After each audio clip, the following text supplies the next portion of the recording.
Howard here. Happy Friday evening. There's a big lamplight in the sky. It's our moon. It's a crescent moon, and we're in all the glory and the lights of the bridges lit up there. Downtown Wheeling, West Virginia. Wheeling is my hometown. I grew up here. Anyway, I'm going to tell you a story about how I met Dorothy Ann Carlin. May she rest in peace. Yeah.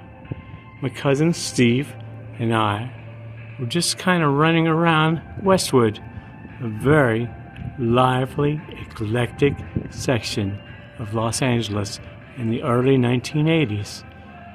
Just waiting to go to a movie. Neither he or I looked up into the early twilight sky and saw in the distance a huge spotlight lighting up the dark. And of course we headed for the light. And as it turned out, it was huge, and it stood there directly in front of a bookstore, a spotlight, a huge spotlight lighting up that twilight sky. And naturally, we went into that bookstore, and it had 2 floors. From the second floor, I could see a group of younger people scattered closely around a man. Some of the girls there in that group were wearing costumes. One of them was a redhead in a black dress, black costume dress, a saloon dress. And I had just been telling Steve, boy, Steve, I wish I could meet a beautiful redheaded girl. And anyway, it turned out that it was a book signing by a professor from Loyola Marymount University, and Dorothy was one of his graduating students. Anyway, one of them, as I said, the redhead, immediately caught my eye from there where I stood on that second floor looking down.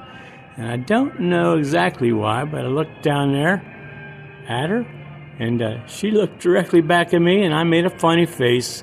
And wouldn't you know it, she made a funny face back at me. Ha ha ha! So I made a beeline down there to talk to her. I did. I left Steve in the dust.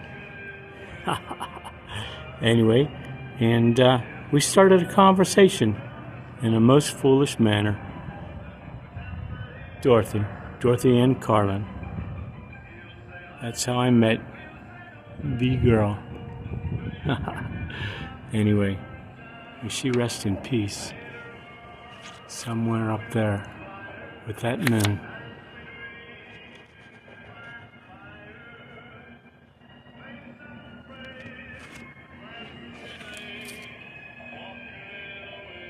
Good night.